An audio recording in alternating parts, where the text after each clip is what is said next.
今天给大家分享一下我最近看到的一本关于家庭花园的书籍，我觉得内容写的还不错的，来给大家分享一下。这本书是我从我家附近的图书馆借的，图书馆里关于花卉的书也是有挺多的，这本是我觉得还不错的，因为它里面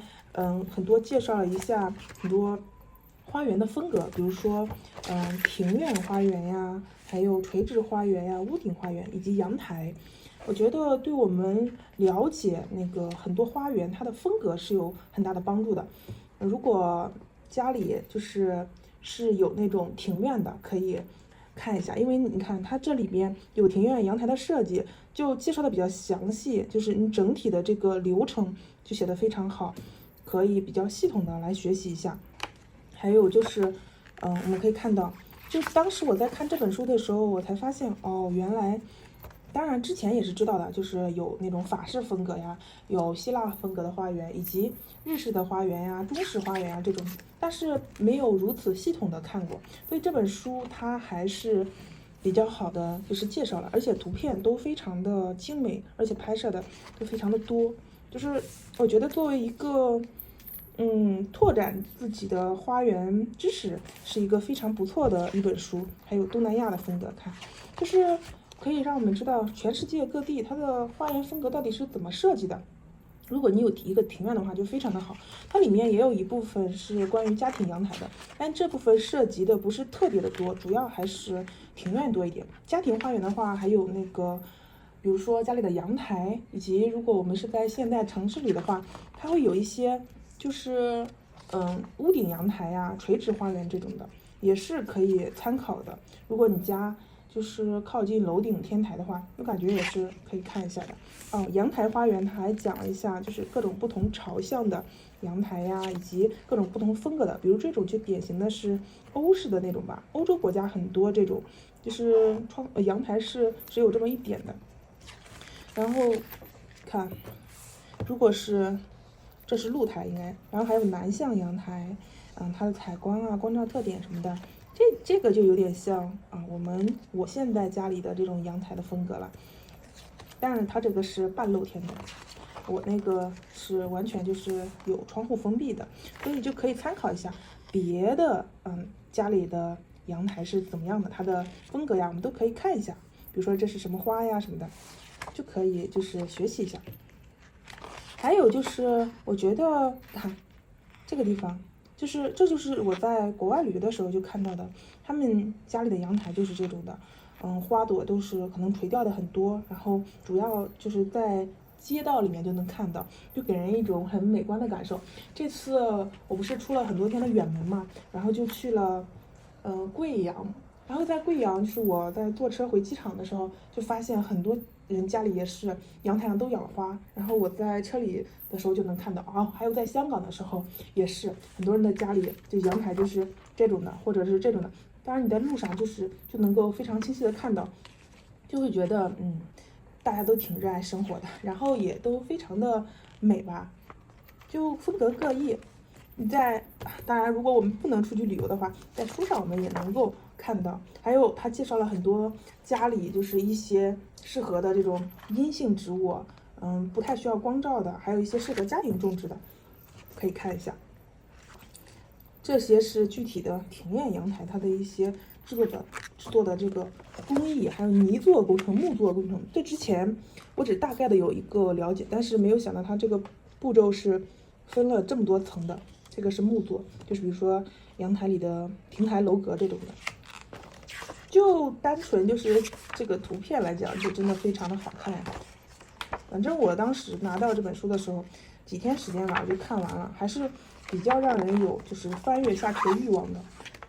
诶，这个就是应该是玫瑰就月季它的拱门，哇，这个也很好看。所以有时候就是翻阅一下一些园艺之类的书籍吧，也能够比较系统的学习。很多时候在社交媒体上看到的园艺啊什么的，都不是特别的有系统，特别的就凌乱一点吧。哇，看这个也很不错哎，石板路也是我喜欢的。花园的后续管理，这是讲到了垂直花园的设计了。垂直花园，我感觉在一些城市的绿化里面其实也挺常见的，比如说在上海一些靠近市中心的地方，然后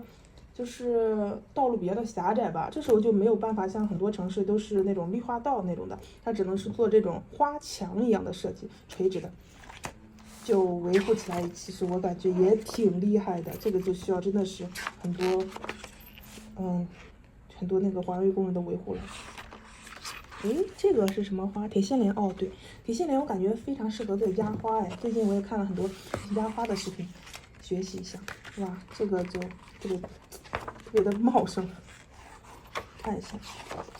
它这个真的是，反正是全世界各地的这个花园风格都有涉猎吧。哦，观叶植物，这观叶植物的话，也是家庭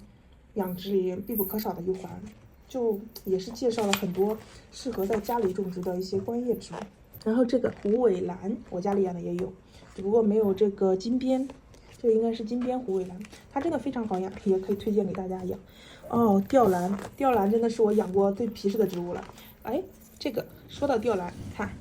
这可能就是吊兰，它就是放在水里面，就不用管它。上一次出差我去了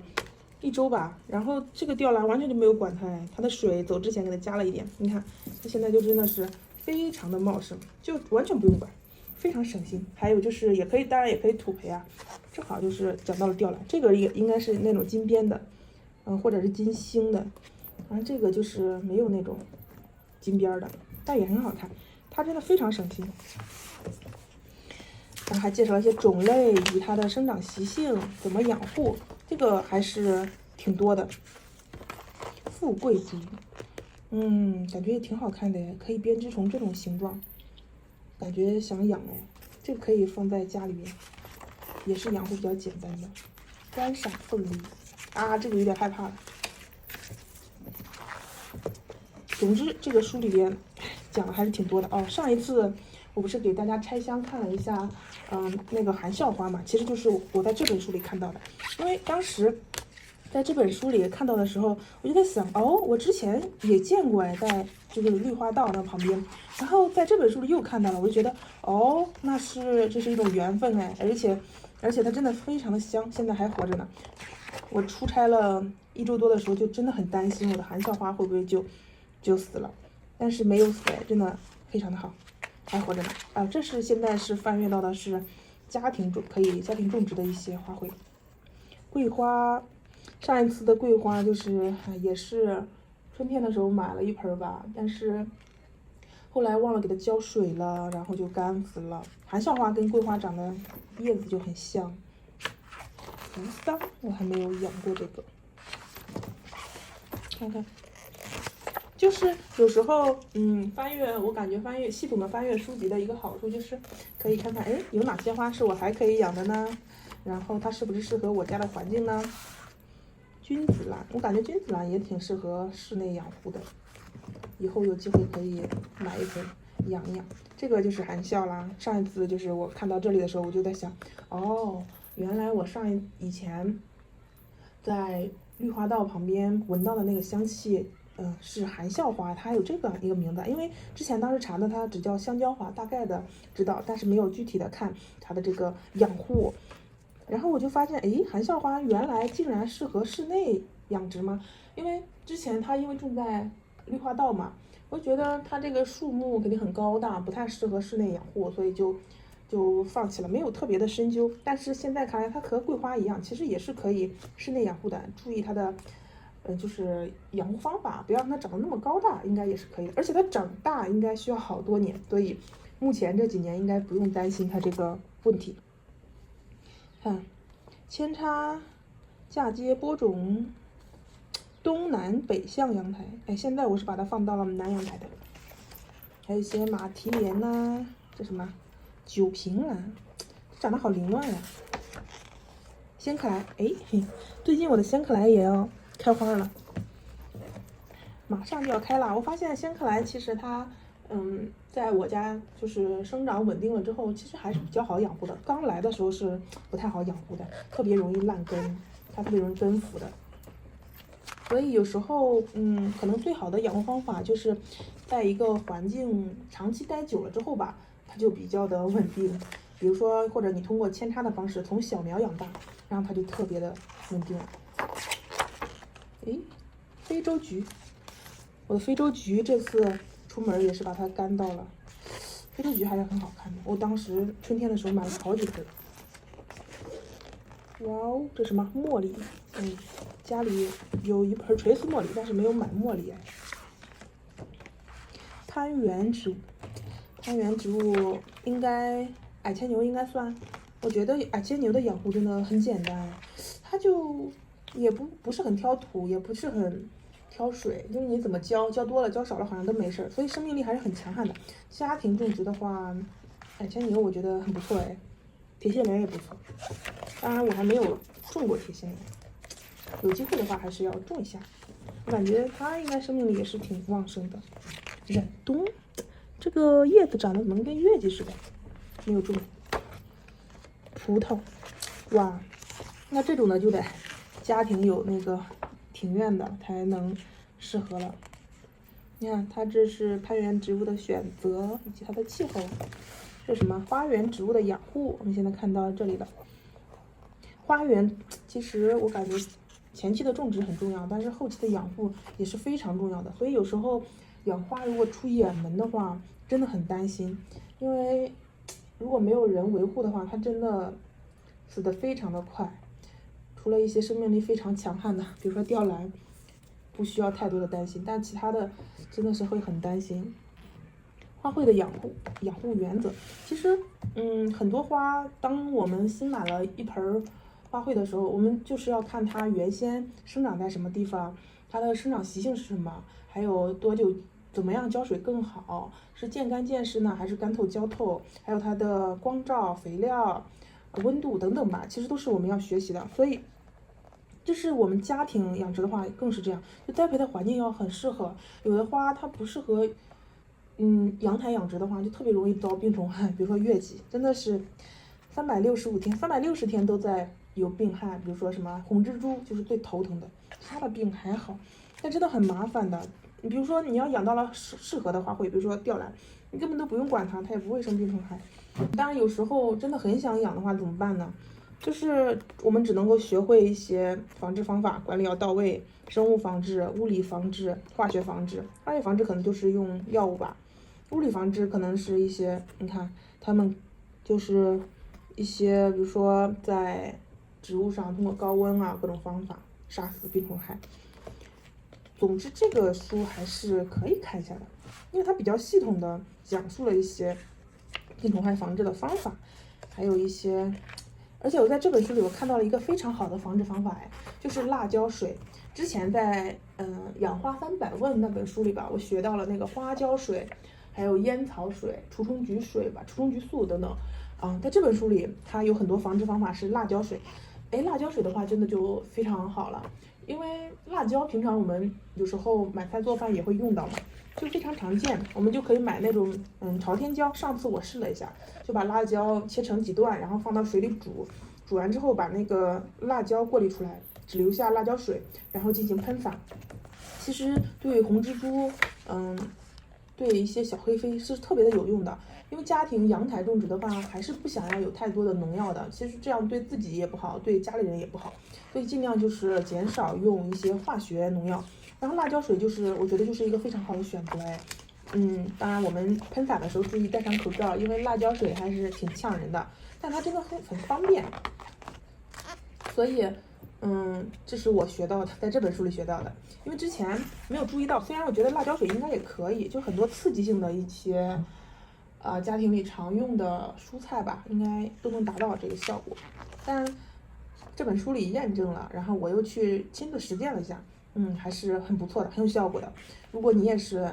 阳台种植的话，也不想打药的话，可以试一下。这是介绍了一些害虫啊什么的，这是观赏植物的养护、浇水与管理，浇水的细节，这是一般都是通用的，不管是浇什么水，一般来讲都是要浇透的。哇，蝴蝶兰我觉得也是非常适合室内养护的，它不需要那么多的直射光，它只需要反射光就可以了。我现在记得是上个月买的那盆蝴蝶兰吧，黄色的，它现在还在开着呢。而且上周我出远门了1周，